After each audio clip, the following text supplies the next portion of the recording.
Kevin, we're all set. Okay. All righty. Okay, let me get refocused. Okay, I'd like to welcome everyone to the Wednesday, October 13th, 2021, Hartford School Board meeting. We will call the meeting to order at present, and we have a quorum present as well. Are there any changes, additions, and approval of the agenda? No changes on my end. Then I'd like to move that we approve the agenda as presented. So we have a motion and a second to approve the agenda as presented. Unless there's any further discussion, all in favor? Aye. Aye. Opposed? So moved. Our first order of business is the global ends reporting, section 1 of our ends policies, review of the district's ends policies in relation to current events. Roy's, I know Roy and Kathy have the comm, but it looks like Roy's wants to be a co-host so he can use that.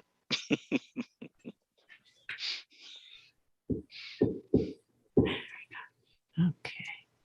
Cool. Nice leaves. You just Yep, I will. I promise. Oh, is there another Roy? No, that's me. Can you hear me, Coach? Oh yeah. do that. Just use the microphone. We'll leave it muted. Use that microphone.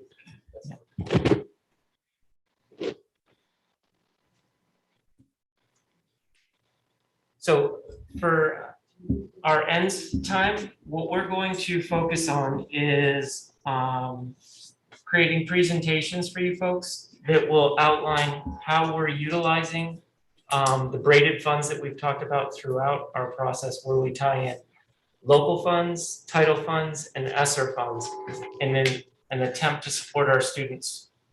So each one will tie all of this towards how the students are meeting our local ends. So when we talk about, health and well-being, what we've done is we have utilized the braided funds to, first, we hired a clinical director, continue to pay the clinical director through that, and hired 2 additional health clinicians. We've expanded our panorama offerings so that the tool now also includes data from families and staff. We're in the process right now of our first window for panorama, and that'll close soon so we can start utilizing the data for the first quarter of the school year. We've partnered with HCRS to hire behavioral interventionists, and you'll see those at some of our buildings now. We've continued to expand our professional development offerings. This particular one is dedicated to restorative practices and collaborative problem solving. And the last one is partnering with contracted services to offer extended learning opportunities. Most recently, we have hired a gentleman that is focused on mindfulness and working with students to find positive ways to utilize their skills to really positively impact their community and their building. That has started for about a week, and we've seen some real positive results. What I would stress to y'all is at this moment, these are newly created items and there won't be data to represent whether it's successful or not successful. However, as we collect data, those will be items that we begin to share with you. Kathy, we'll talk about one that we do have some data on. Yes, and so this is in regards to some of the extended learning opportunities that we provided for our students over the past summer. And it was a partnership between the Hartford School District and the Immersion Montessori School. So we're just going to show you the results of a survey that we created together. Our goals for the program were really to help reconnect our students with their peers after being away from them in a hybrid or a year and a half really of being disconnected. So reconnecting them, and then the goal of positively impacting their social emotional well-being, providing some learning opportunities that would both help maintain their academic skills and also keep them interested in learning. So a little bit about the survey. The program participation, we were able to service 73 students from 34 families across the district, OQS, DBS, and WRS, White River School, DBS. And the survey response was 59%, which is considered excellent.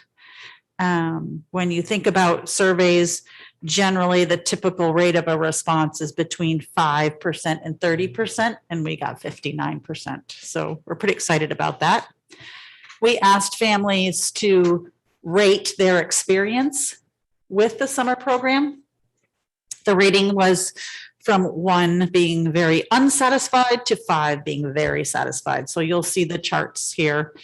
And we asked them about the camp facilities. So you can see they were largely satisfied, very satisfied. We asked them about camp hours. We ran a half-day program with the option of having an extended day at the Montessori immersion school. So some of them took advantage of that. The counselor and camper ratio, and the variety of activities that were presented to them, their learning experience, their camper enjoyment. And then we asked, what impact did this program have on your child's social emotional well-being? And you can see, again, very favorable. And what impact did the program have on your child's academic progress? And we specified certain areas that we wanted to get some data on. So you can see, again, pretty favorable results in those areas. Some of the comments that the parents gave us, we asked what did they like best, what did the students like best, and these were their comments. Lots of the theme mostly was the fact that they could get together with their friends and reconnect and be outside and learning new things that they hadn't been learning before. And then there were some additional comments. So you can see that parents were really, really happy with the program, and there's a strong desire to replicate this program for next summer. So we're in talks with the IMS school to figure out how to continue that for next summer and possibly provide a full day program for them so that it's not just half day. And it would be at the Immersion Montessori School site. And the plan is to have a pickup site that's in Hartford. So for example, this was run at DBS. So they brought all their materials to DBS and ran it outside, but we would have the pickup space at DBS, and they would provide transportation over to their campus in Lebanon, where they, the students would just have more opportunities over there because the campus is set up for it. Well, thank you. Any questions? Actually, I do have a question about what Roy was talking about. I'm sure it's been explained to us and I've forgotten, but what is Panorama? So Panorama is the social emotional survey. If you think back to last year, that would have been the one that we collected the data to share how we were as a district, and then disaggregated it into building by building. And it just talks about connectedness to your community and social emotional health in general. Thank you. We'll be reporting out on that once we have some data to look at. Like Roy said, the window hasn't closed yet. So once it's closed, we'll be able to compare last year to this year. Cool.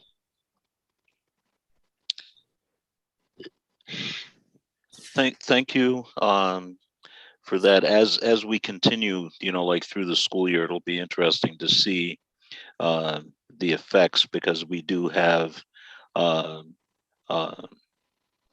points to disaggregate that data against once we get to the end of the first quarter. So that'll be helpful to review. Communication and support to the board, section 1, policy EL9. We have our student representatives reports and the superintendent's report. So we'd like to start with Olivia. Olivia, do you want Mr. Hathorn to share the slideshow, or would you like to share your screen? Yeah, it'd be great if Mr. Hathorn could share those slides. Thank you so much. Yeah.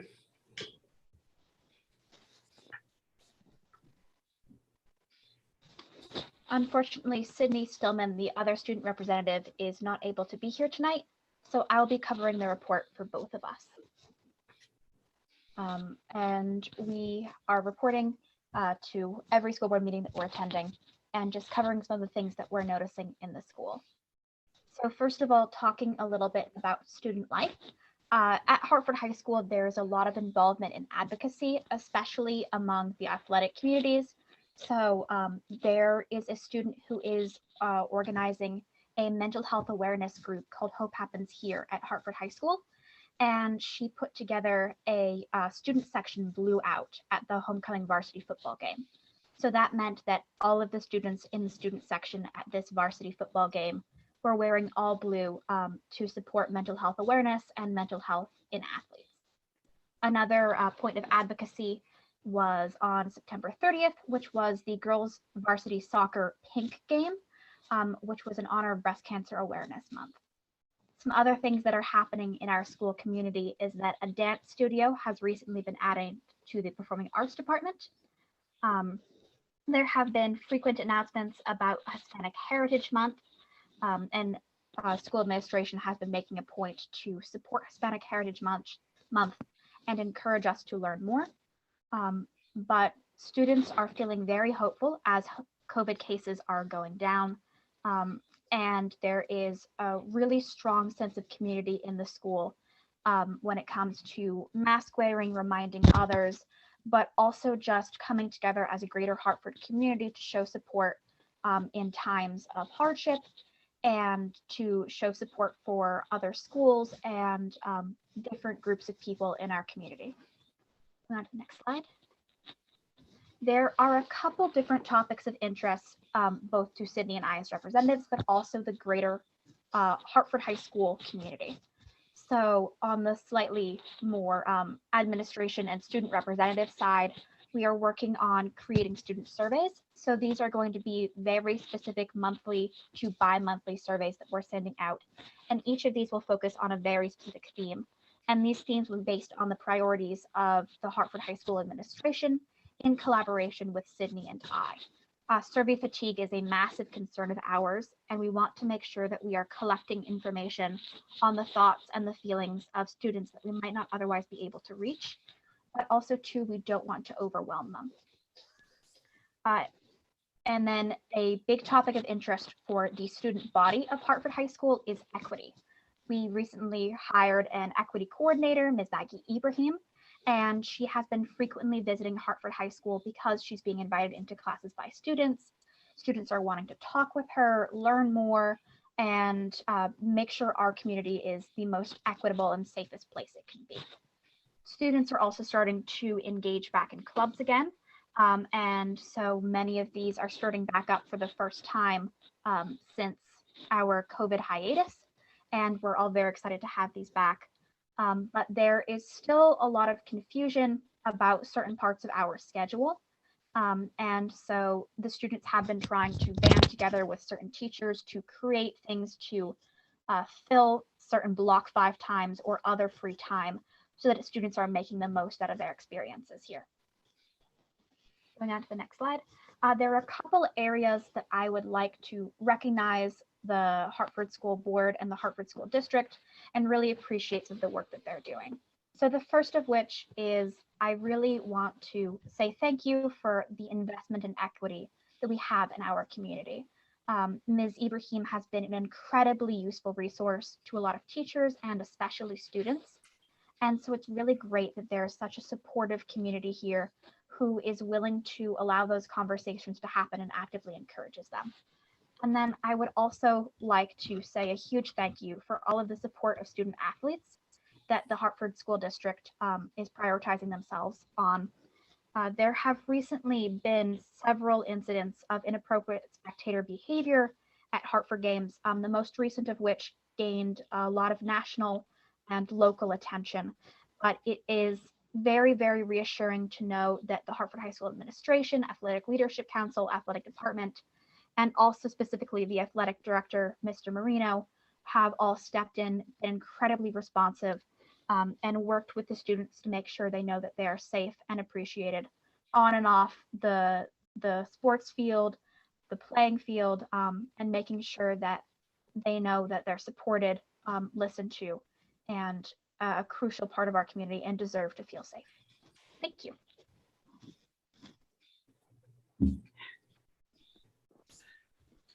Thank you, Olivia. Any questions? Questions for Miss Merrill?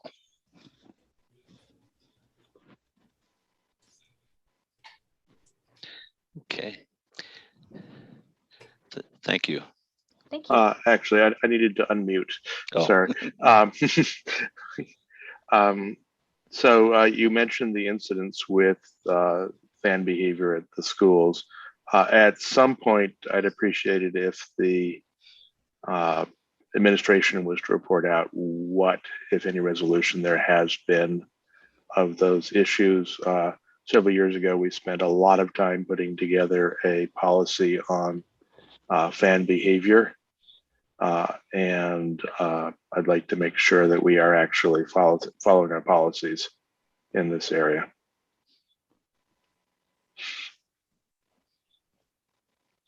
Point well taken.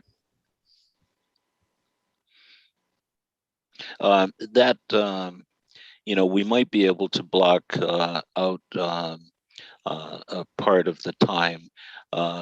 If we look at our community engagement schedule and the work we're going to be doing at the next meeting, we can talk with Russ and Hava, about this, but I think it might be within that scope because we're going to be doing some budget work as well as definitions so that everybody has a better understanding of what's going on. So if the administration makes sense.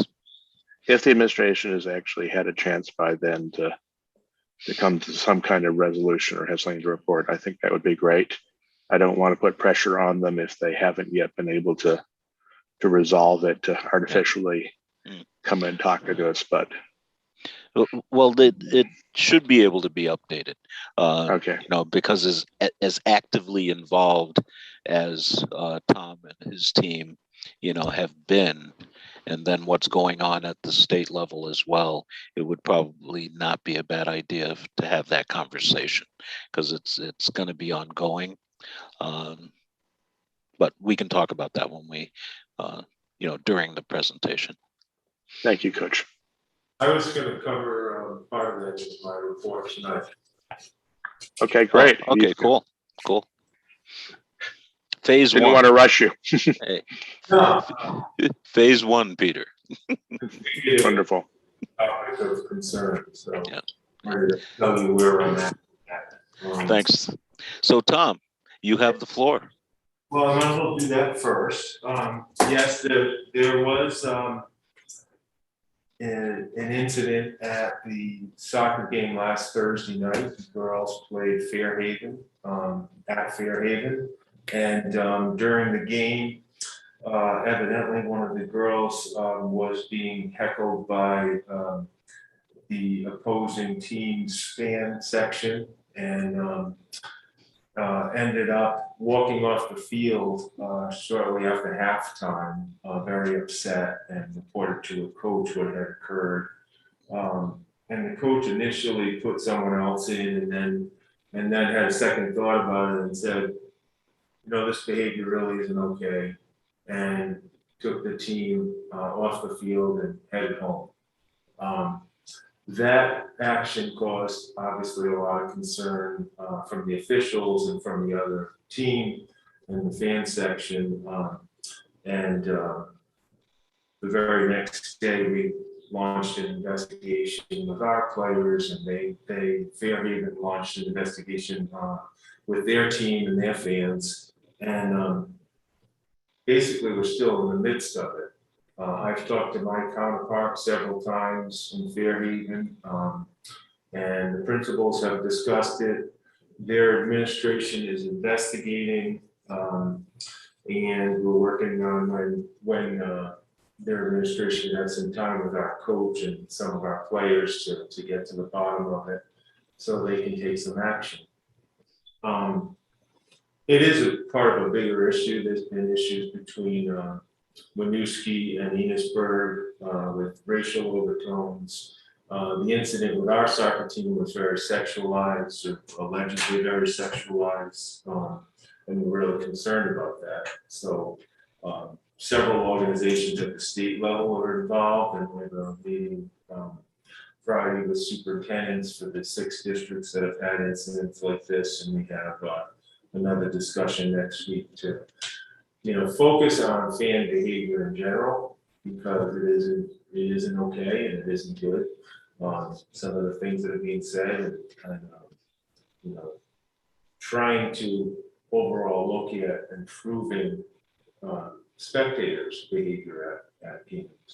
It's not something easy to do, but we've got to take a strong stance with this, from the EPA, who organizes all sports, to all the teams involved. I can't report out on the specifics of what the investigation is going to reveal, because the investigation is not done, but I'll be happy to tell you what that does turn up once we finish. A lot of news media has covered it, so that's sometimes problematic, because they're sort of stating things that haven't necessarily been fully investigated yet, but it is what it is. With something like this, that public, when kids walk off the field or a team walks off the field, you're going to get a lot of hype. And our kids and our coach did the right thing. I was really proud of them.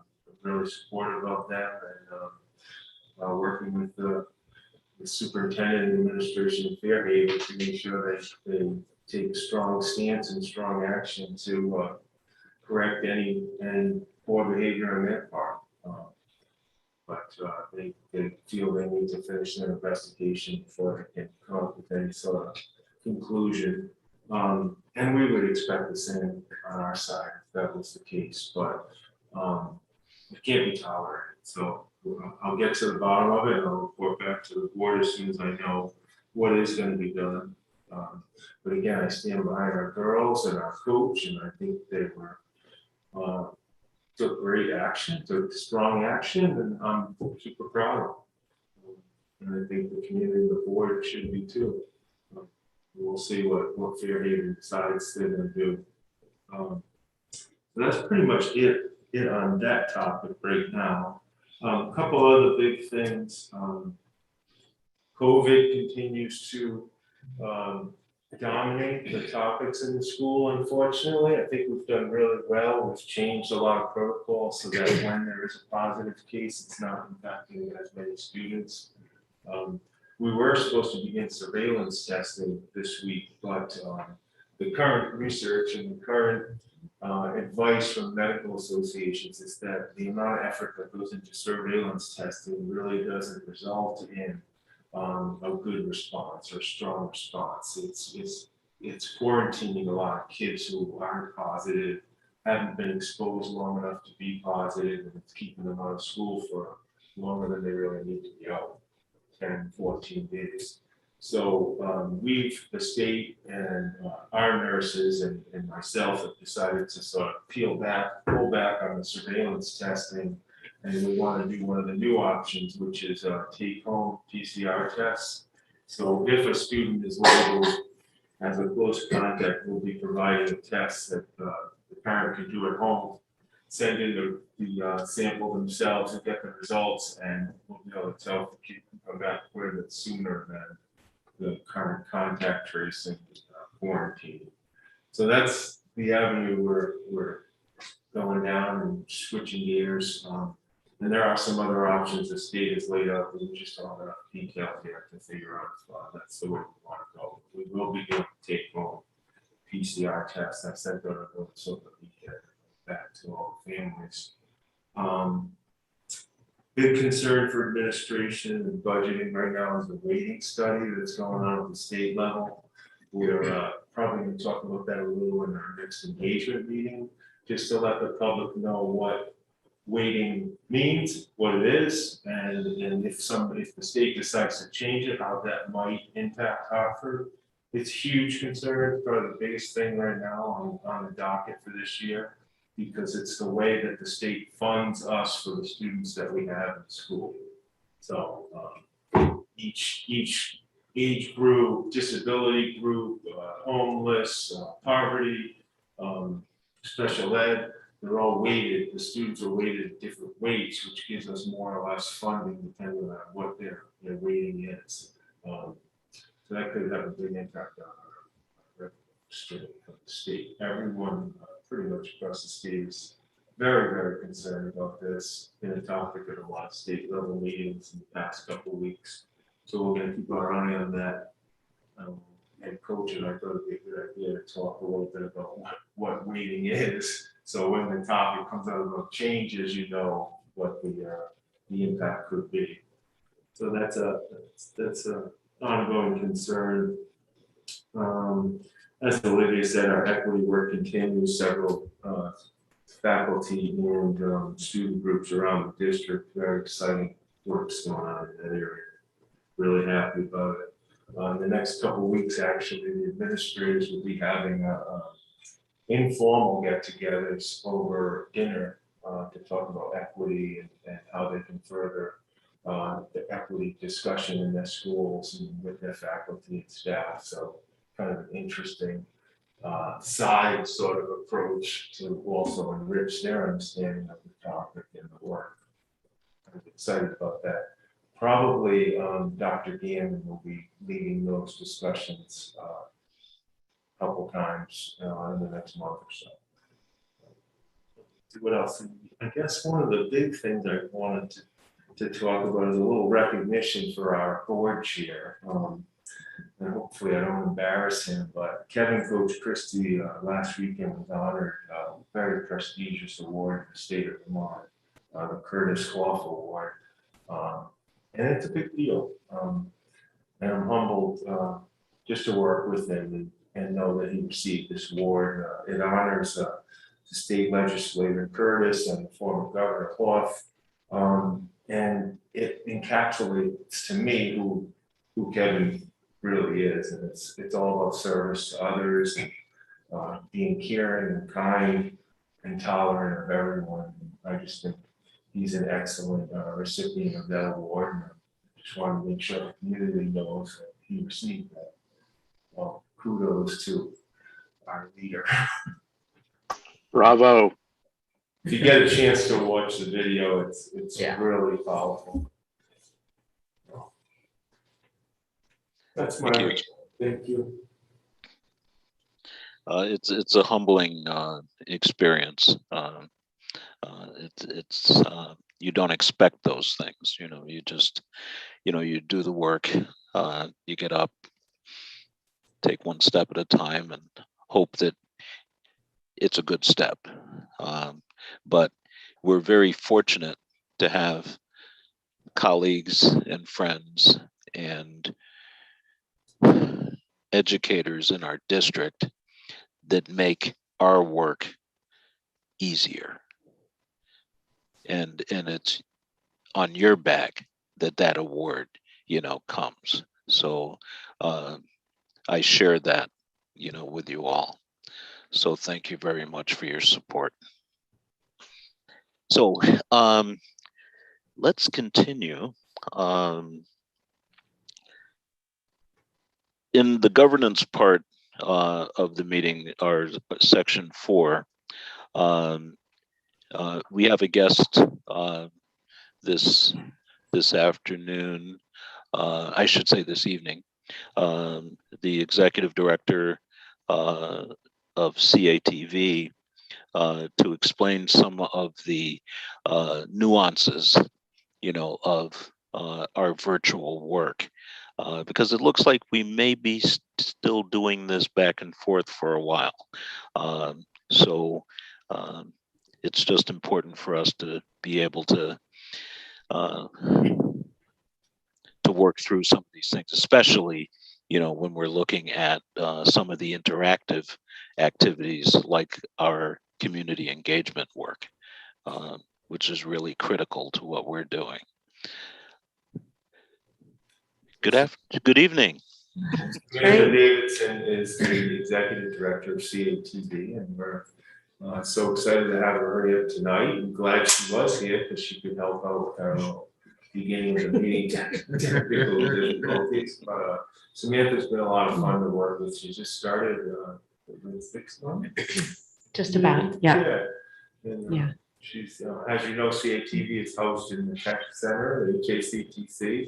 And it's been a wonderful relationship, and so glad she's here tonight to talk a little bit about this. Yeah, thank you so much for having me. What an embarrassing start for all of us. I'm sorry to have taken 15 minutes of your time while we worked out the audio issues. In some ways, it's a really helpful illustration of what we're dealing with as an organization. I want to also just recognize Coach Christie and say that you've transported my children, and I'm very grateful for that. I live in Plainfield, and my husband is at a school board meeting in Plainfield, and I come to my job as a public school teacher. I taught in Mississippi. My husband taught in Los Angeles, and I went from there to public broadcasting in the Bay Area.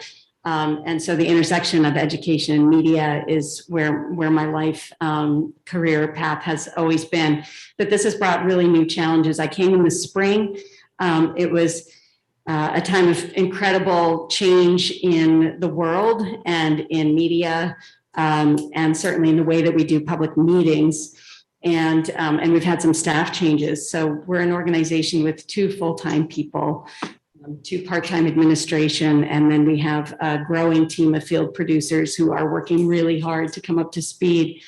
What I'd like to share with you, and I think everybody knows that we cover 5 towns, and we do both town government and school meetings. And in every town that we arrive in, we need to integrate into the existing technical infrastructure of that particular location. So that brings challenges because we have pieces of our own, but we're trying to integrate, and every setup is quite different. In this particular case, I guess what I'd like to address for the Hartford School Board is, I know at your last meeting, there were some glitches around some of your breakout room process piece. And I'd like to just back up to give context to our function as it has been defined for the 25 or so years that the community access television system has existed. We were charged with essentially setting up a camera and being an observer. We've never been charged with being a participant in facilitating the process of government. That's always been something that's been understood to be the job of the district or the town leaders. That has changed and grown over time as we've had different channels. We don't just only go out to cable, we go out to YouTube, but we still fundamentally are here to serve in the capacity, in our government capacity. We have 3 missions: public, education, and government. Those are the 3 pillars of our mission. So we also have education programs and community producing. But as a government service, we're here to observe. When the pandemic started and we went to Zoom, our role changed. We found ourselves in more of a moderator role, more involved in the technical switching of things to make a meeting actually work and help people connect who would have otherwise been in a room and able to have a conversation with or without us, if that makes sense. But in a way, when it's all Zoom, we all got up to speed on that pretty quickly. This summer, as we moved into a hybrid space, it's exponentially more complicated. It's not arithmetically. And the reasons for that are that is, if you were in this room, you would see that we're operating 3 cameras. We have a sound system that we don't have full control over that's owned by the town that we're mixing into. But we're also trying to find the right parallel in the virtual world to a public meeting, which has been the Zoom webinar. That is a format that allows the public to participate and be promoted to ask a question, but it maintains the panelist role. I think where we get into a gray area is that we've all gotten used to being able to be whisked away into a breakout room and do some group process work, which is a great function of Zoom. If that's something that a role that you would like us to play, we're open to planning that with you. Here's where we get into a sticky place is that with breakout rooms, we don't know what we're covering. You know, if our job is to have a public record of a meeting and people are going into separate rooms, we're no longer covering that meeting. So it becomes a gray zone where it might be more of a training session than it is a public meeting. So I look forward to working with you to resolve this because I can understand how important that process piece is. And we want to do what we can to support you.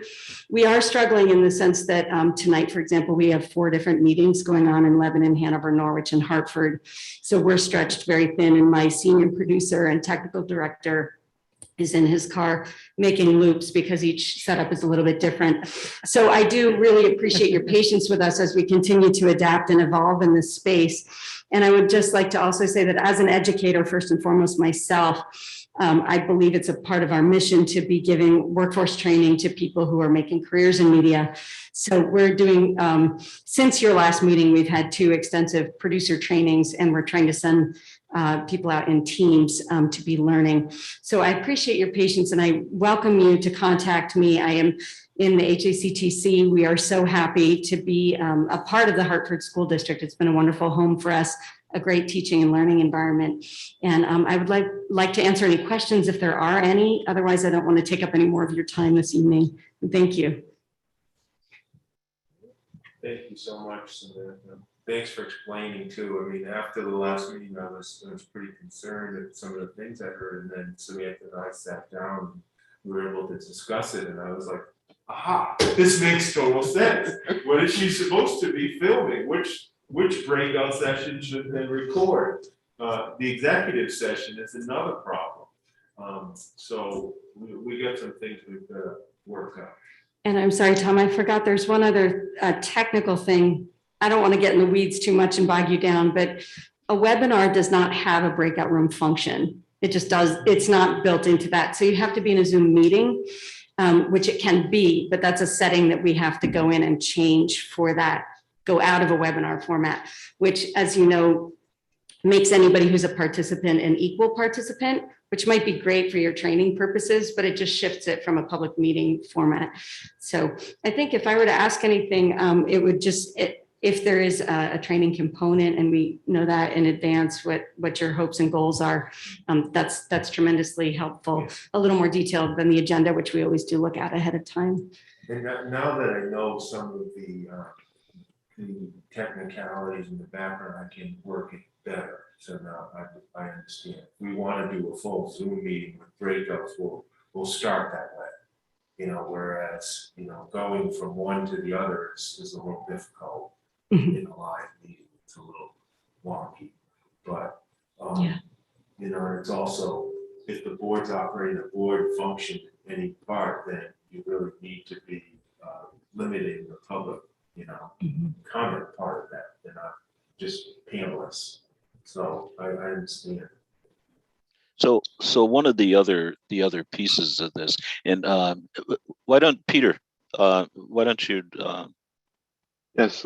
Pose your question. So certainly, I think that one of the important things that we were just informed about is how the role of CATV has changed, and the demands that are being put on it have changed. My understanding, based on the fact that we're providing space to CATV, is that CATV has actually had a real revenue issue, and resources availability determine the kinds of things that they can do. I think it's incumbent upon us to determine what the cost of providing those services actually is. And we need to think seriously about how we pay for. It's not right to just impose yet another burden upon CATV without having some conversation about what the costs actually are. It may be that we decide that we can't afford those costs and don't go down that road, but unilaterally putting a burden on CATV is not appropriate. That was one of the items that Samantha and I discussed, is if we actually expect them to not just, Zoom or video the meeting, but also to manage our Zoom breakup. That's really an extra burden and requires an extra staff person, and I think we should think about paying for that, if that's what we expect. So Exactly.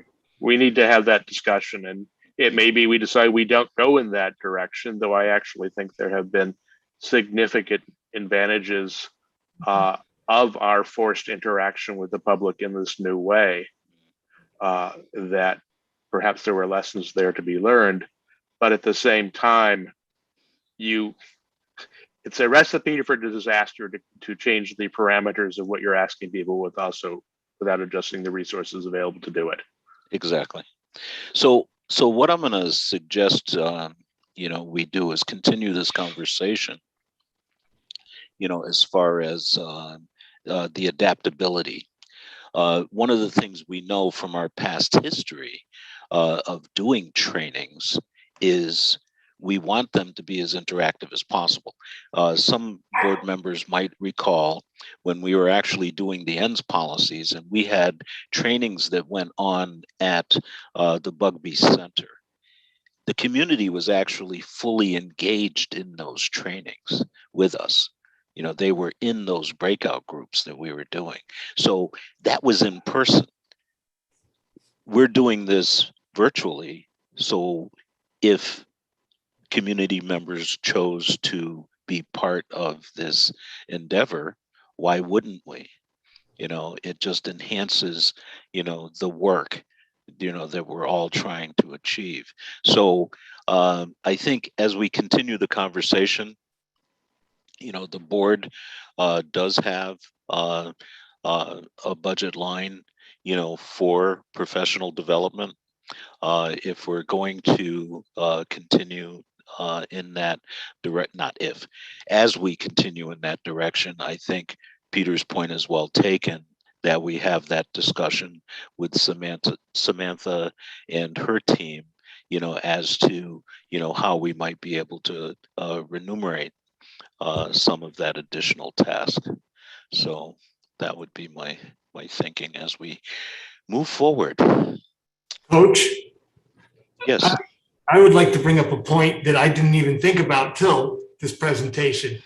Are we sure that and I don't know the technology, but are we sure those breakout sessions don't violate the principle of the open meeting law? Because if we're in person, I could go to group to group to group, whereas under the Zoom format, as I understand it, that may not be possible. So I think we may also want to get clarification from the Secretary of State in terms of the open meeting law, just so before we get to how we're going to make it work, if it is allowed. Yeah. And I think, like Samantha said, if we're calling it a training session, we may be okay, but I will check just to make sure. And I know from doing this, after spending, an inordinate amount of time in front of these screens, become fairly adept at, the technology and the usage, like of it. And, some of those scenarios that you're mentioning, we've had to address, both at the legislative level, and at the caucus level. Because we've had meetings where a facilitator would be moving from breakout room to breakout room, and that capability is there, and it's within the technology to do. And we've done that at some of our morning meetings, with the SEC, as well. Whereas like, Dr. Gannon or one of her counterparts would be able to actually do that, floating from group to group. So anyways, it's a good discussion. I think it's a positive one, so we will continue. And we'll definitely get advice on the breakout session from Russ. Said it is a concern that's crossed my mind. Yeah. You may have a video recording of all of the breakout sessions going on at once, and it's just, they're in session, but we'll figure out what's actually legal and proper and allowed. Great. Coach, I have a quick question. Yes. And this is not to be answered tonight. This is for Samantha. I'm just wondering if, I'm sure you have, but I feel compelled to ask it. Have we evaluated whether or not Zoom is the correct platform? Because like Coach, I sit on a lot of Zoom screens, and there are capabilities that are different within each different function. And I imagine that when you're at the level that CATV is, your price point is pretty much the same everywhere. I think it's a very valid question. We are operating on Zoom pretty much universally in the Upper Valley. One school board uses Google Meet, which we actually wouldn't recommend that, but that's their choice. But we have started looking at some other platforms. So I think that would be a worthy avenue to explore. And just, a reminder that we have Zoom going out to YouTube and to, to cable channels. And so the platform we choose is partly how well does it interface with the other places that it goes, but there are alternatives that we've begun to look at. Okay. Mm-hmm. Thank you again so much for making time for this discussion. Thank you so much. Great. Well, Samantha, thank you for being here tonight. We really appreciate it. Thank you. Our next point of discussion is draft one of the 22-23 budget.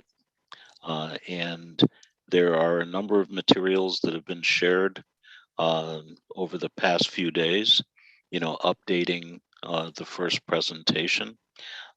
So if Tom, Jim, and Jacob are ready, let's proceed.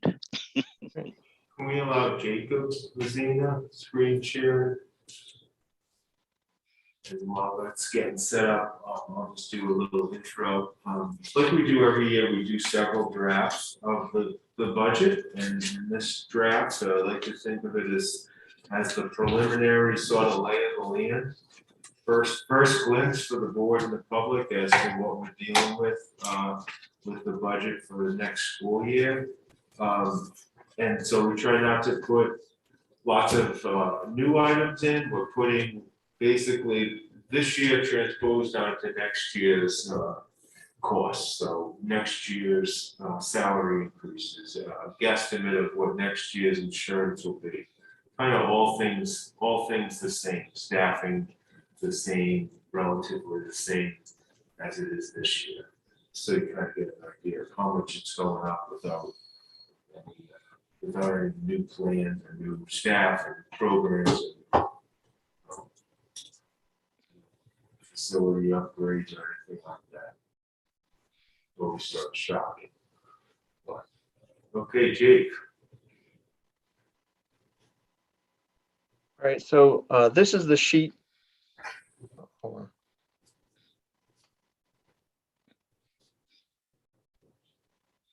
This is the sheet that we usually share with you first. This is basically just the overall changes, which is just the next year of the negotiated contracts. We have the administrators increase at 28,000. The teachers, the step increase, the retirement, the track, and the salary change schedule. And then we have the support staff increase. Obviously, the insurance is still a mystery since they're still negotiating that. And according to the last VASBO meeting, we're not going to know the final outcome of that until about the early December. So more to come from that, but right now we're assuming a 10% increase. And then the other change going down the line here, we put in 300,000 for the food service. Some of that is going to be for the White River School program. Obviously this year, the lunches are free. It's not dollar for dollar, so we're paying 25 cents on every dollar. But that's some support there to balance that out. And then just as a preliminary number right now, we've put in 400,000 for HSD repairs overall, and then we've put 39,000 in just as a placeholder for one project down at White River School, and I believe that's related to the paving. But obviously, once our new facilities director comes in, we'll be working with him and also you for the next meeting to decide, what projects you want to do in the future. So overall, we're looking at a 1.5% increase. And obviously, if you go down to the next page, this is just the object summary of the breakout. And you'll notice that those numbers are different. This is 1.7 here, but this 1.7 includes our equity coordinator and our food service director down at White River School, whose positions we added after the budget was passed. So.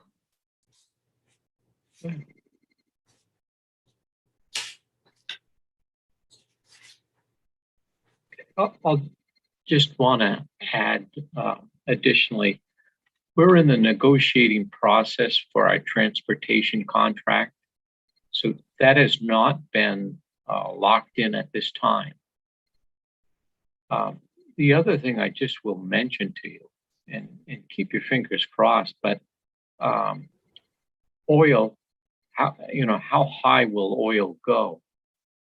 This year, we were fortunate to lock in, I think it was $2.24, 25 cents a gallon. Next year, I don't know. I think we're going to be could be well over $3.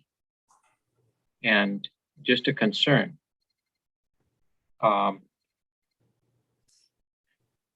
The other thing that is not locked down at this time is the tuition costs for our collaboratives.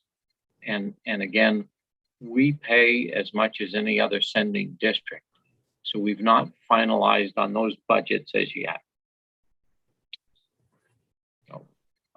And I just want to mention to you, with the food service, because it is a change having to support it with the finances that we are.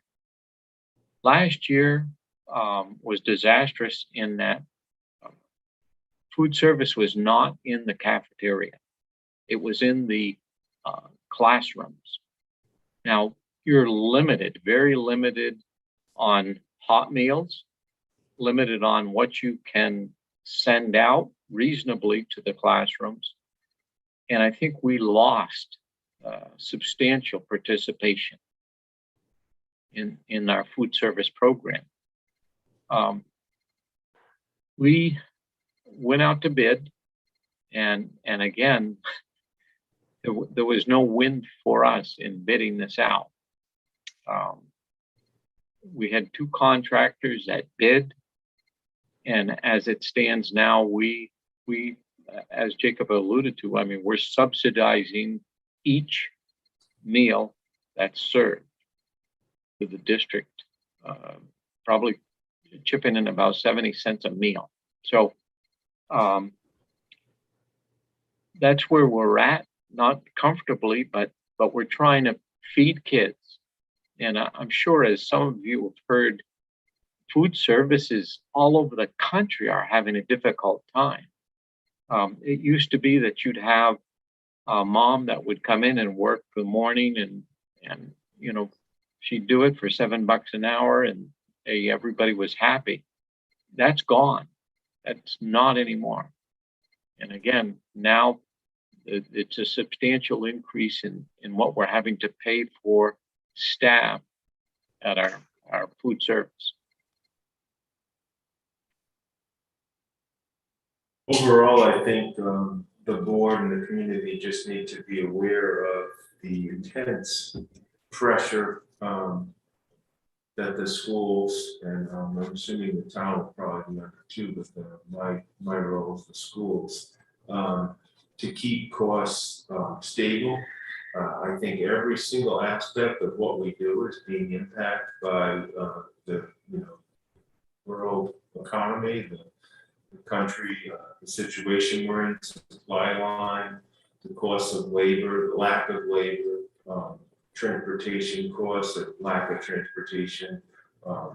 It's intense right now. So we're hoping we can keep things reasonable.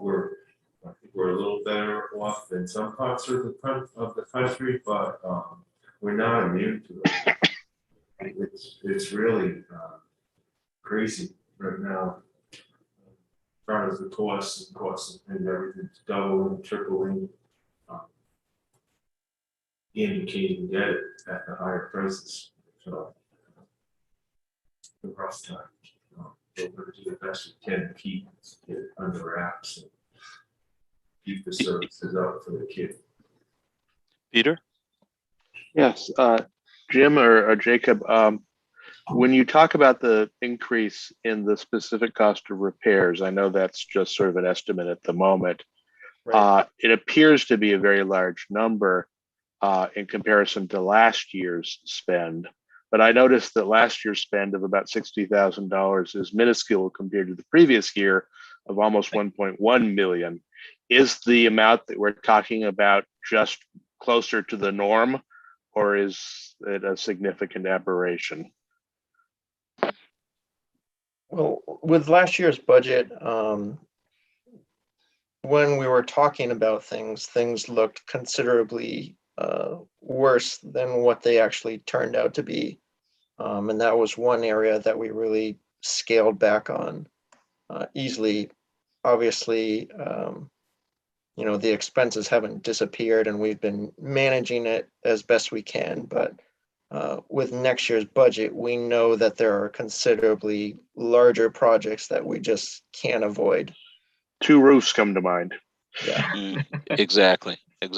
Yes. And we specifically delayed working on those, so, I mean, the 400,000 might be a minimum, shall we say, versus, because they're gonna go. Right, exactly. I think our hope why that isn't a bigger number is because we do have money in the construction reserve that we hope to pair with the budget to get some of these projects done. Exactly. There's about 415,000 in the capital reserves. So if we could, there was a term used, and I know a lot of the folks in the audience might have questions as to, what are these acronyms? I mean, and it's not, it sounds like ed speak, but Jacob mentioned VASBO. Would you share with the community what VASBO is? So VASBO is the Vermont Association of School Business Officials. Basically, once a month, all the school business officials meet with representatives from the state and their peers to discuss the issues that school districts are facing. And Jacob, how many of these folks are there in the state? Would you say roughly? 59, That's 70. 70. So that would be the primaries and associates. Right. Yeah. And just think about, this thought. Those individuals have the responsibility of $1.7 billion in state spending, responsible for in excess of 87,000 students. So that's the reality of this work. I just want to send kudos out to our team because they've kept us in a position where our fiduciary responsibility, as a board, has been pretty solid. So thank you, guys. Coach, Yes, can I ask Jacob and Jim a question? sure. For the salary line, this budget is still covered by the negotiated contracts, correct? correct. So understanding there is still a certain degree of uncertainty, unlike in some years where we have to put in our best guesstimate, we do know what the increases are called for under the contract, correct? Right. This is the last year of the contract. Don't tell me that. Hey, I'm sorry to say, you asked the question, Russ. Didn't we just do that? Yeah, right. Technically, no, next year is the last year. Next year we negotiate, so. Yeah. It's a 3-year. But that was the that was the operative question for Russ and I. Do at the end of the next school year, so 2020. Right. They all. Exactly. So we'll negotiate next year, Right. all 3 groups. But you're right, those numbers are stable, those numbers are pretty Yeah. stable. Provided we don't have changes in staffing. But that's a constant that we can't predict. But in some Right. years, we have to put a guesstimate as the increase. And remember, this is the first draft, so we're just talking about sort of the gloom and doom, the worst sort of case scenario. Revenue, we don't know. I mean, there are positive signs. We've done really well with tuition this year. We've seen a lot of increased revenue through federal grants. So there are a lot of good things, as well as the bad things about costs and some of the commodities, I guess, that we deal with are increasing. But there are a lot of positives too. We've seen really good enrollment this year. Very strong enrollment, at least last time I looked, which was 2 weeks ago. Good, that's a good sign. Coach, I just would also like to mention that in this district, both Kathy Newton, Roy Hawthorne, and Jacob have managed grant monies, which are the coronavirus monies that we received last year, and then the ESSER 1, 2, 3, and a number of grants, which have brought substantial amounts of money into the district to fund and offset some of the extreme costs that we've encountered. And I guess I would just say, wow, my hat's off to all of them. Mm-hmm. For sure. That's that team approach. People have, put their shoulders, to the wheel and moved that vehicle forward. And kudos to you guys again on that work. Roy and Kathy and Jacob. It's given us a lot of funding to deal with some of the unexpected costs of COVID. It's also interesting to sort of test our big toe in waters that we wouldn't have had an opportunity to test, like the summer program. On the after school after-school programming, and a lot of different creative stuff that we haven't been able to do. A lot more support for the mental health needs of kids, which has been, really important in this pandemic. So we're really excited, and we're gonna, really scrutinize the results so we know what is worth keeping and what we could maybe do without, so that when the money dries up, we're not left with a big bill like a lot of grants leave you with. So they've done a terrific job. It's been great. Well, I think the point that the team made earlier in the meeting with Panorama and having the data to support the discussion. Now, people can say what they want to say about, data, but, when we look at the compilation and both the reporting and the work that Olivia and Sydney are doing, on the ground with our students, are going to be really telling, about the effectiveness of some of these programs. And we couldn't buy that kind of information, so thanks to everybody that's working on this, including our student leaders, as well. So kudos to you all. Are there any other budget questions? I think as we continue, the work, there's pieces that Russ and I have been talking to the rest of the finance team, about, and they'll be coming to a screen near you. No. Hopefully, when we do the community engagement, we'll be sharing some of those projects that have been ongoing that we haven't had a chance to share the results. And one that I'm really excited about, that I know Jim and Jacob have really, done a lot of statistical work on, is our carbon footprint. And there are some pretty interesting and laudable numbers that are going to show themselves. So I'm really proud of that work, as well. So more to come.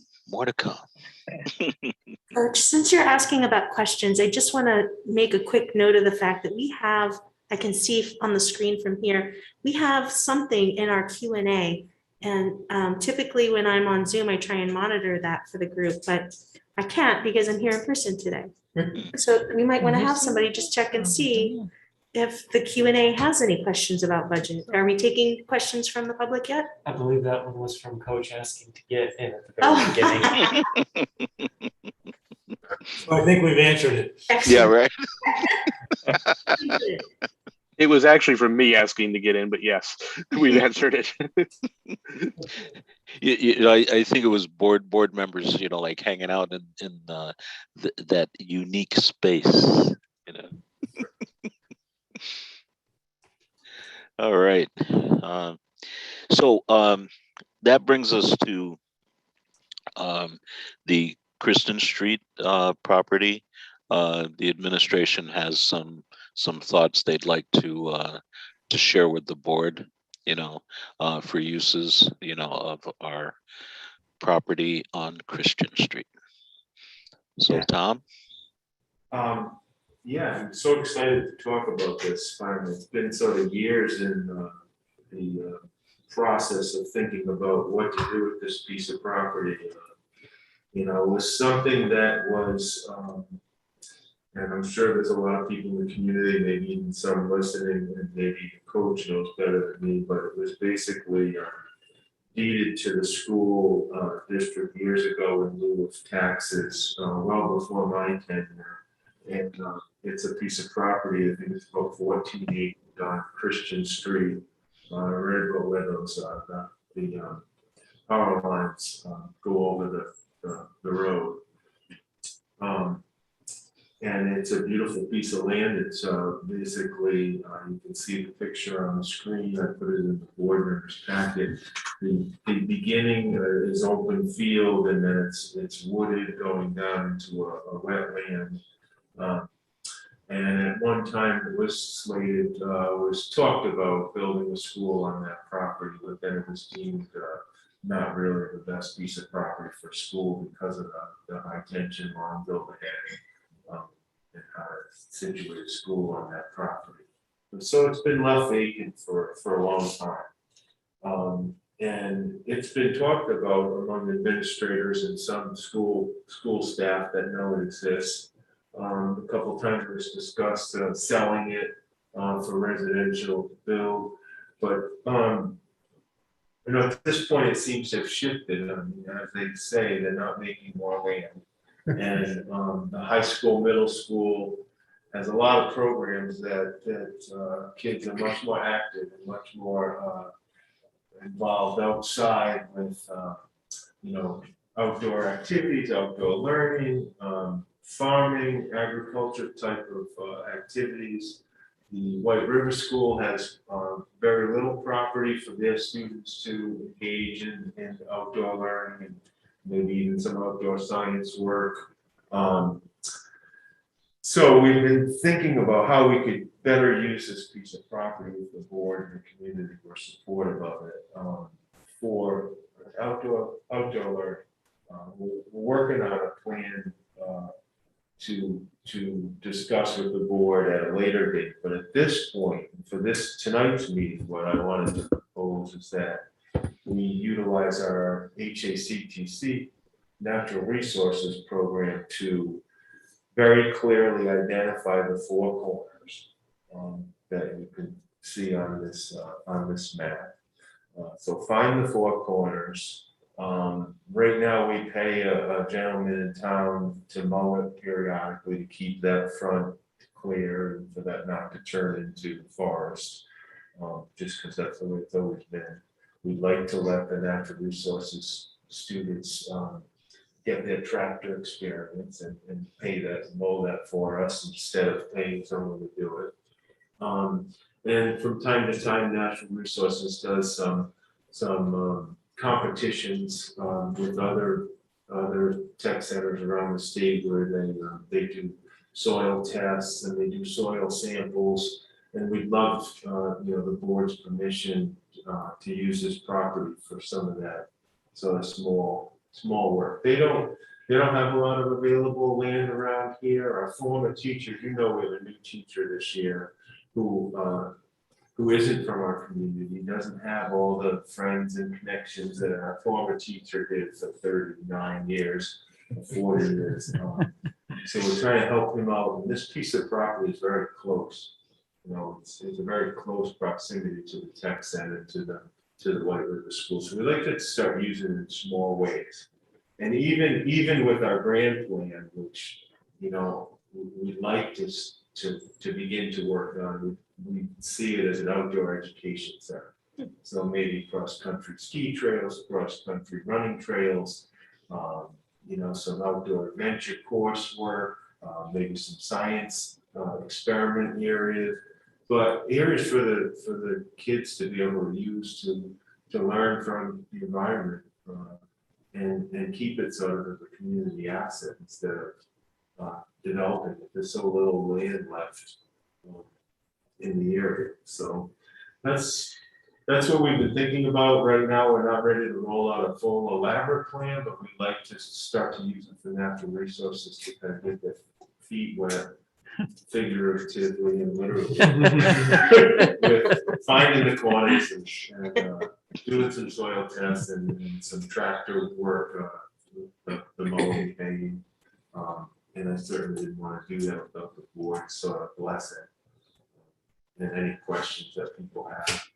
Roy, a group of us walked it a few weeks ago just to see really what it was. I think it's a really valuable piece of property for the school district to have for the future generations of kids. It's really quite beautiful and a real asset. Tom, I think this is a great idea. And as we go forth, before we get too far down the grand plan, I'm familiar with at least 3 or 4 organizations that make grants in 7 figures for this type of project. So I think as we go forth, I think we really need to be, it's the kind of project that people will get excited about and would be easy relatively to get grant money. So that would be a win for the taxpayers as well. We'd have an asset that didn't necessarily come from their pocket. So as we go forward with that, I'd like to help volunteer because I have contacts that might be substantially interested in it. Because one of the organizations funded an organization in Dorset that preserved 400 acres on a mountain in Dorset. Wow. Nice. Well, that combined with some of the federal grant money we have, we're really pretty excited about doing something really, really nice for the town and for the children. That could benefit them for so many generations. Well, I think that both points are very well taken. And it is about timing.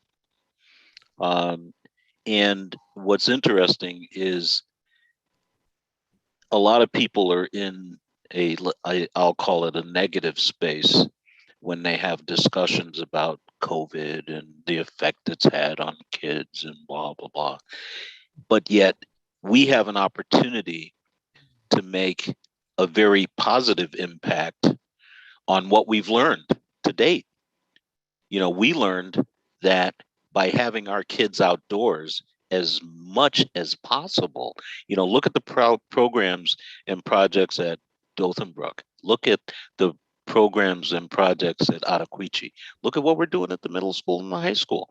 You know, geez, you go down and listen to the band play outdoors. It's amazing, you know? So there's just so many positive opportunities. And then knowing what we know, having connections, you know, like Russ's work and the grant work that Roy and Jacob and Kathy are working on with Tom. You know, we just have, you know, a lot of options. I quoted something that I read,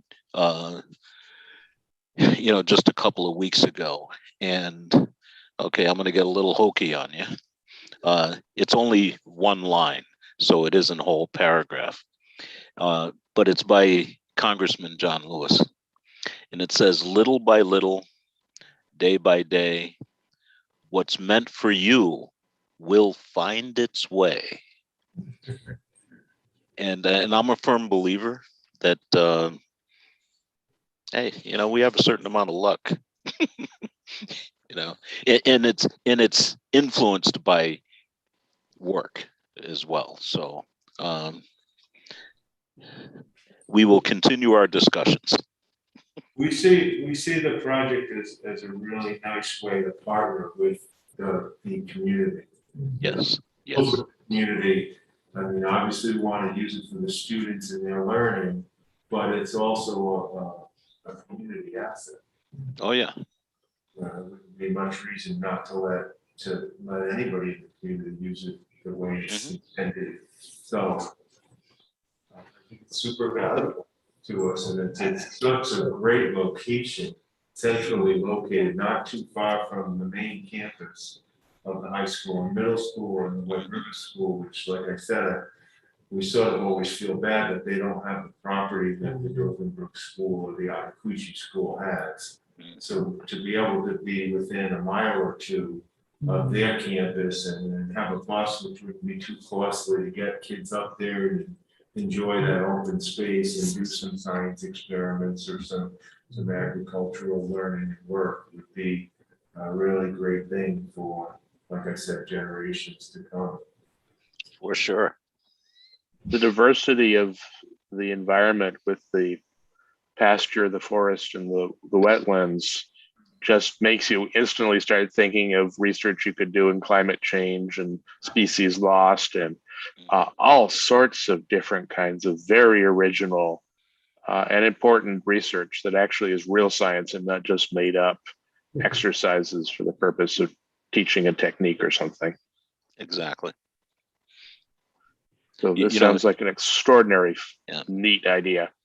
You know, you think about our honors program and the fact that, you know, some of the projects some of our students have been involved in, or the I even, you know, some of the programs and projects kids have been involved in, to be able to have access to another laboratory of that, you know, Nate, you're right on, Peter. And, you know, we'll continue our discussions. This is an exciting piece of our work, I think. So thanks, Tom, for you know, bringing that forward and working with your team to bring a plan back to the board. Yeah, thank for some in the community who were interested in this conversation. So I just want to make sure there's no one in the queue that has a question on this topic. Nobody? No, good. Okay. Well, if anybody does and they don't want to ask it, feel free to reach out to one of the board members or me. But thank you. Thank you. This is great. Super exciting. Yes. For sure. So we have a number of monitoring reports. The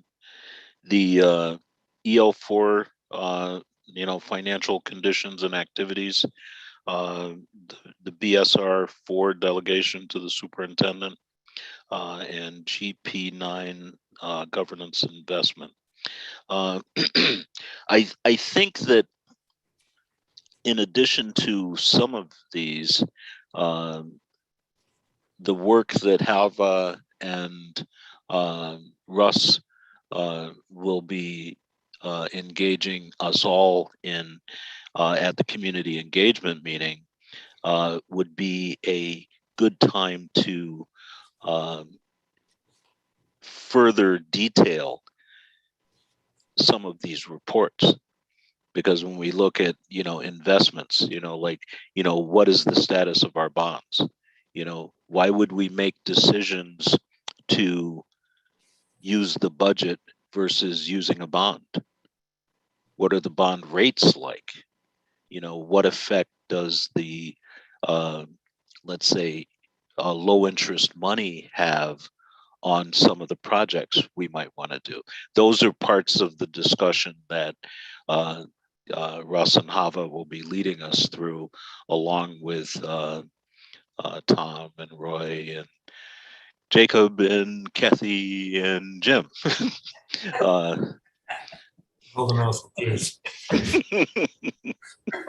but hopefully it'll be informative for us all, because, you know, the more you know, the more you know. So I think one thing that I know, and I haven't talked to Hava yet, but one thing that will be discussed during that meeting is criteria or philosophy on bonding versus current expenditure.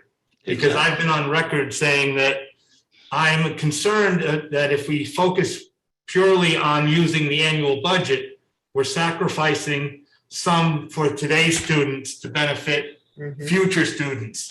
And thinking about what is appropriate as a repair versus a capitalizable, and perhaps bonding, as in this coach said, since we're in a very historically low interest rate environment, it seems silly not to at least consider it. And I think the other thing that we're going to talk about, because I'm going to push Tom to bring it up, is think about, as we go forth the budget process, even guesstimating what we might need in terms of major projects for the next 3 or 4 to 5 years, and then wrapping that into a budget discussion about bonding versus current. So we're being more proactive and also being able to give the community an idea what might be coming down the pike. Yeah, we look forward to it. Yeah. Good welcome discussion. And one of the things that, we don't spend a lot of our meeting time talking about, is the work that goes on behind the scenes. So having the community engagement time to actually share some of that detail and ask ourselves the questions, as well as getting the results, from, Tom and his team, are going to be very valuable, not only to the board as we try to make decisions for our community, but for the community to understand as well why we're making those strategic moves. So I see it as an exciting discussion, even though it might seem a little geeky around the numbers, but I can tell, as you can see, Russ is just percolating over there, getting all excited about that. But not maybe it has something to do that he lives in numbers, but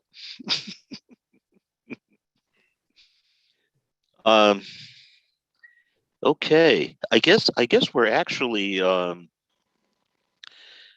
there any questions about the reports, Peter? I have a comment about the report. I think this is, by the way, largely on me, but it is also a statement about what COVID has done to the functioning of the board. That this is the third year in a row that I've called for a change in the language in GP9.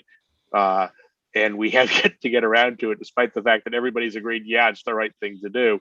So hopefully sometime in the next couple of months, we'll actually get around to doing that fix to the language of GP9. Other than that, if nobody has any comments or questions, I'd like to move that we accept the reports. Second. I just have a quick question. Sure, Russ. In So let's actually, we can accept, the motion and have the question. Yep. So we have a motion and a second, and now we're open for discussion. Russ. I was just curious as to, do we have an idea when the audit will be completed? Right. Because last year it was, I'm not pointing fingers, but it was delayed. And I really, we need it sooner rather than later. No, I asked yesterday and I heard it was not supposed to be delayed this year. Okay, so what's the It guesstimate? should be within a month. Right. Okay. It's my expectation, but I will. See, Russ, I think some of that, had to do with the federal rollout of actual funds available that were actually affecting, because they were tied into the year end, and I think that's where some of that confluence was coming from last year. And I think they've got a lot of that better attended to at the state level. So I'm hoping that that's the case anyway. I will get a more definitive answer for the next the board engagement meeting. Great. I have been concerned about the same thing. I can't wait as long as we did last year. Yeah.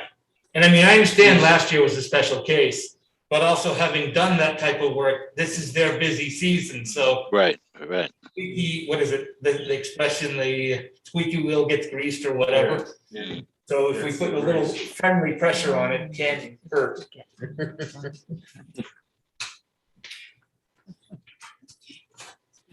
Okay. So we have a motion on the floor to accept the monitoring reports and a second. And unless there's any further discussion, we will vote. All in favor? Aye. Aye. Opposed? So moved. Now the floor is open for public comment.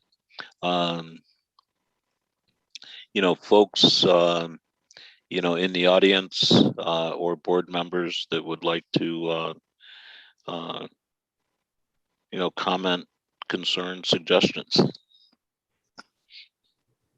Depending on Mr. Hathorn for anybody in the public, nobody.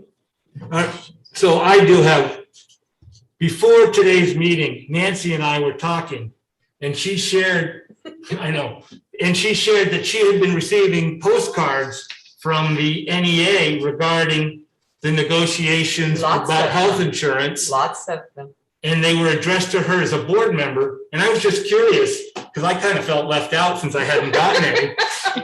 And I don't get mail, so I feel, if anybody else had been receiving those cards. Has no one else? Yes. No, I've got a couple here in this batch of mail. I think I received. I have, go ahead. Like, it looks like this. Yeah, I think those look familiar. I think I don't have a stack like you do. Maybe I'm Oh, not. I've got as- more at home. I just grabbed Oh, these. goodness. No, and I don't know why. I mean, Russ and I were trying to decide if it was. You're on the state, the You- school board right. represented the state Yeah, association. You're our representative That's for the what region, Russ and I, for the whole region. right. And you just happen to live in Hartford, and that's where the post office is. So they just dump the mail at your house. You're right there. And I'm happy to say that my concerted campaign to stay totally anonymous has worked. I've received nothing.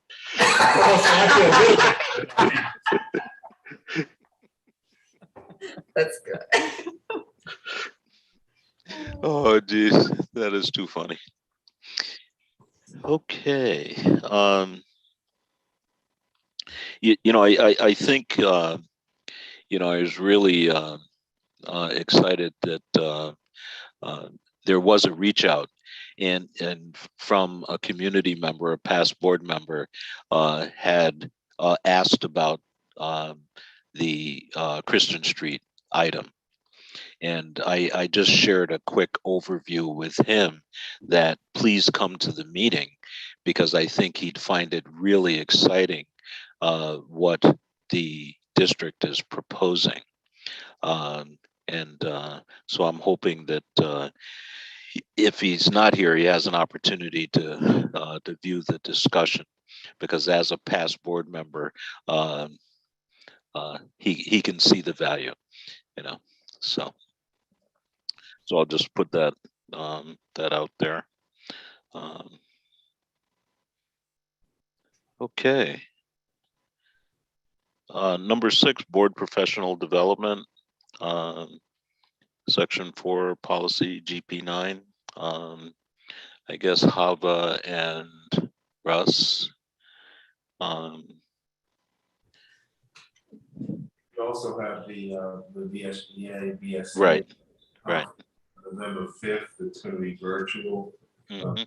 So you're going to start getting information if you haven't already. Yeah. Attending that. Unfortunately, it's not as much fun. We stay Right. together and have a nice day together. This year will be virtual again. So did anybody else see there was a notice and talk about mail? It came through our school Gmail account. I think it was from the National School Boards Association. Yeah. About nominating boards. Did anybody else see that one? I'll see. Are you talking about training they're gonna do about the importance of, is this one that you're gonna be going to? No, I think this one, it's an opportunity for boards to nominate themselves, basically, for work they've been doing over the last year. Is this the award that's normally announced at the school board's superintendent's joint meeting? Well, I thought at first that's what it was, but in actuality, this one is from the National School Boards Association. I think, unless it could be. I have a vague memory of seeing something like that, but I have to admit I didn't pay enormous amounts of attention. Well, I'll see if I can dig it up and I'll just resend it out to everybody and just see what you think. And, you know, if it's worth the the effort or whatever. Right. Coach, Yes. the other thing, I attended this month's, the Vermont School Boards Association has a monthly webinar. Mhm. This month was on the budgeting process, and it was actually fairly informative, and they are recorded, so you don't have to attend whenever, because they're normally during lunch. So I would suggest that it's maybe worth checking it out, because there's a series of them, and they were, a lot of them, because they are going to do one later in the year about the whole student waiting issue as well, so. And those should be included in some of that information that I've been forwarding to you guys. Yeah. Yeah. That's how I So that signed you up. had, so you had the information. Yeah. Mhm. But I was just encouraging. Oh, yeah, they're very good. I go to them. So, but you know, I'm retired now, so. So I think Has your husband noticed that you're retired yet? Yeah. you know, as part of our professional development, for the board, that's not a bad idea, especially being that our topic is what it is right now around the budget and the budget work. So, not that it's a required piece, but I would have to agree with Russ in it'll help our discussions as we go, I think. If we're all kind of speaking a similar language from a similar point of understanding. So it might be good suggested reading, or pre-reading, right? Okay. The consent agenda. We have 2 sets of minutes and appointments and resignations.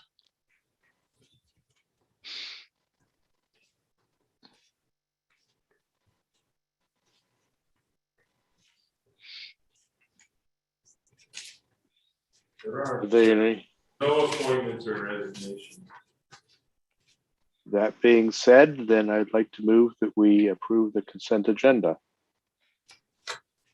Second. So we have a motion and a second to approve the consent agenda.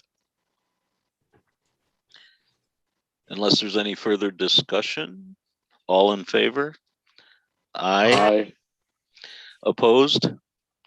So moved. That brings us to that special point of the meeting where we ask ourselves the question, who's got the form? No. It was in there. It was in there. It is in there. It's I in there. remember to put it in there. Yep, Thank I you, saw Kathy. Oh, it is? Yeah. So I can't say okey-dokey? Yeah, really?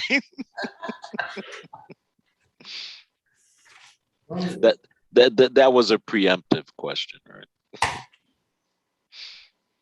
I didn't print it out, so, I didn't print it out either. I so- did not. and it's not in this You wanna packet. display it, you have it in the chart, you could display it on the screen.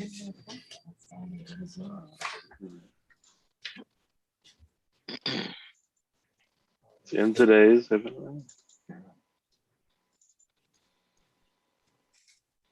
We should all have it memorized by now. Good thing. Yeah, pretty much. Yeah, pretty much.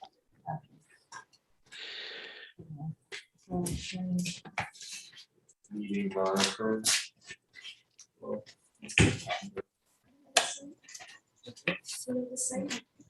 No.